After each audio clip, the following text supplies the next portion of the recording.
Have you ever felt like there just aren't enough hours in the day? I get it. I used to think that the only way to succeed and reach your goals was to spend all of those hours trying to be productive, trying to constantly get stuff done. But guess what? There's a better way. There's a smarter way. Today, I'm sharing 4 things that have increased my productivity, helped me manage my time, and still save me over 20 hours a week. So let's talk about it.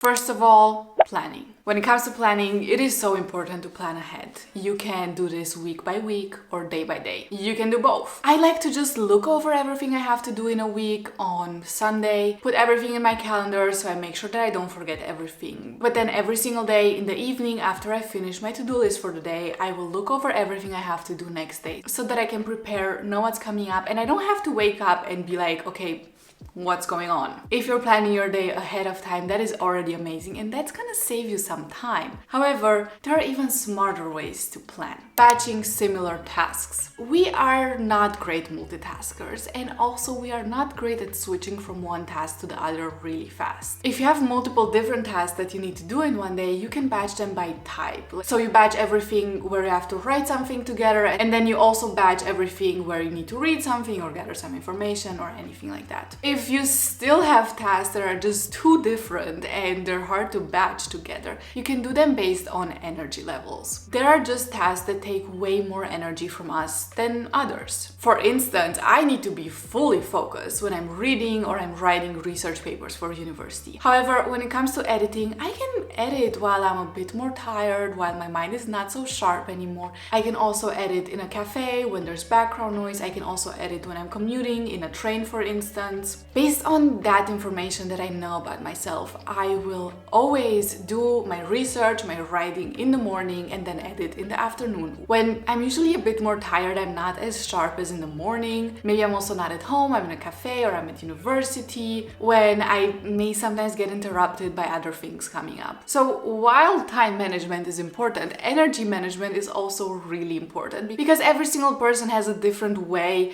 in which their energy fluctuates throughout the day. We cannot be 100% focused 100% of the time. A lot of people get into a post-lunch slump. Some people are night owls and they just aren't as productive in the morning, while other people are super productive in the morning, but then when the evening comes around, they get really tired and just cannot concentrate that well. So when you're planning your day, think about your energy levels, how those fluctuate, and then combine that with tasks that you know are gonna fit your energy levels at a specific point in time. Also, multitasking is not great. Did you know that only 2% of people can actually multitask? That just shows that you're better off focusing on one task at a time. However, there is an exception to this. Multitasking when it comes to mind and body. If you're doing a physical activity like working out, walking, drawing something, cooking, riding a bike, stuff like that, commuting as well, you can multitask in that time and you can use that time to listen to a podcast, to call a friend, to reply to messages. That is the only multitasking that actually works and really makes sense. To be honest, multitasking can sometimes make these two separate things even better. Like going on a walk while you're listening to a podcast, it's just so nice and refreshing. There are also walking meditations that you can find on YouTube or Spotify. It's just a great way to save some time and do two activities at once without having to compromise on the quality or the focus that you're gonna have while you do those activities. Getting started. I think we've all experienced this moment where we have something to do, we don't really want to do it, so we start doing other things. We maybe start cleaning up, we lay on the couch, we check TikTok, we check Instagram, and then a few hours pass and you look at the clock and you're like, what have I been doing in the past 3 hours? I could have finished this task that I'm procrastinating. However, I did basically nothing. Getting started is the hardest part of any task. There's this initial resistance with a lot of activities where the beginning is just the hardest. Then you start getting into a flow, you start enjoying it, and sometimes you even forget that you're doing that activity because you're just in the flow. So how can you make getting started easier? The first step is to make it a no-brainer, make it easy for you. Lay out your workout clothes, pack your gym bag, make some breakfast the night before so that in the morning when you wake up, you can just get dressed, get your bag, eat your food, and then you're out the door. Same with studying or working. Prepare your desk, clean your desk, make sure the coffee machine or the tea is ready to go in the morning. Make sure you already have a to-do list, so you just need to sit down, look at the first thing you need to do, and then just get started. Another thing that really helps is the 5-minute rule. Just tell yourself you're gonna do it for 5 minutes, and after 5 minutes you're allowed to stop. You just need to commit to 5 minutes.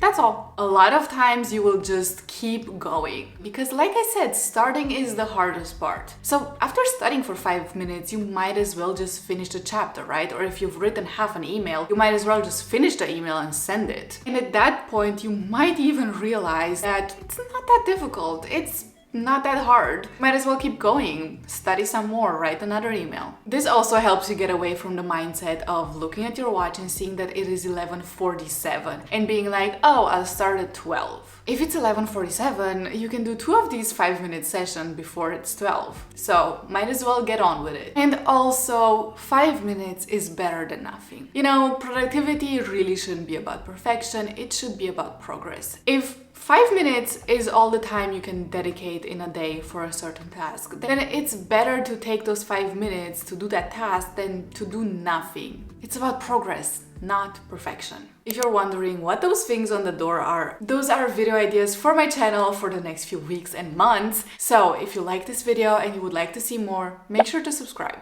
Now let's get back to the video.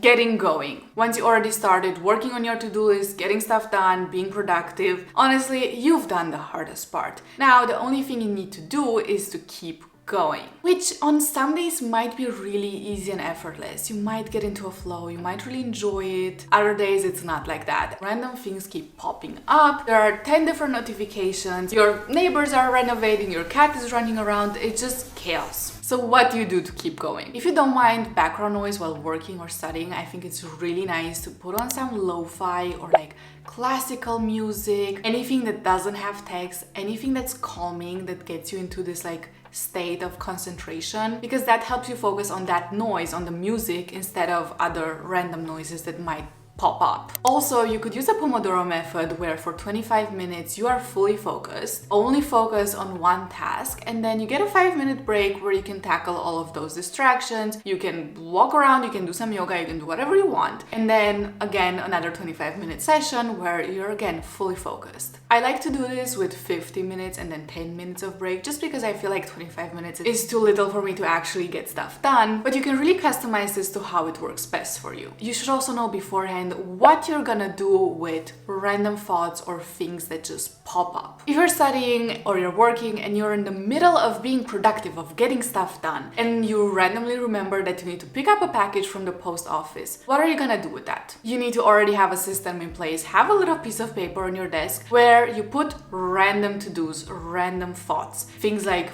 picking up your package, calling a friend, anything that you might think of while you're trying to focus on something else. That way you don't have to keep this thought in your mind and be kind of afraid and worried that you're gonna forget it. You can just write it down, eliminate this problem for right now. If it's not something that you need to fix in the moment, completely forget about it. It's on the paper. You can worry about that later. And then after you're done with working, studying, being productive, whatever, you take that paper and you see what you can tackle, what you can do with it. This way you're not gonna get into this spiral of having a random thought and then focusing on that instead of focusing on the task at hand. Because I'll be the first one to admit, when I have random thoughts like that, a lot of times I will go online, check until when the post office is open, then see how long it takes me to get there. And then I look at the clock, half an hour has passed, I'm somehow on TikTok, and I didn't do anything of what I actually had to do. So grab a piece of paper and a pen, put it on your desk. Anything that you don't need to be thinking about while you're being productive just goes there.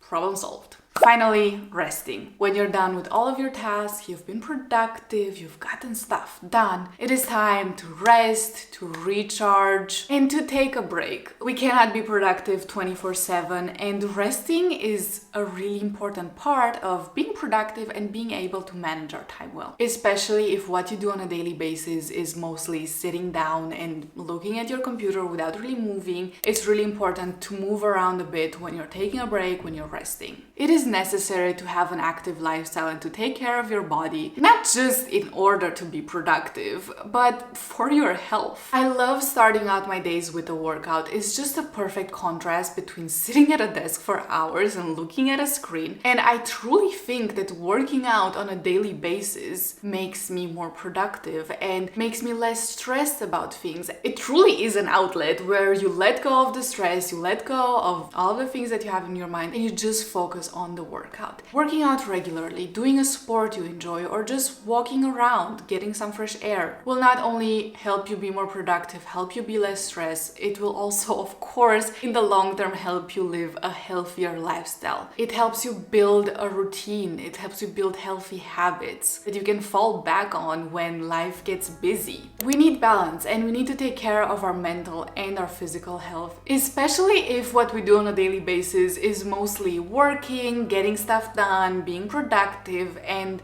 going after our goals. Reaching your goals is amazing, but it's not worth it to sacrifice your physical or your mental health to reach them. Thank you so much for watching. I really hope you enjoyed this video. Make sure to take care of yourself while you're working towards your goals. You got this. You can do anything you set your mind to, and I will see you in my next video. Bye bye.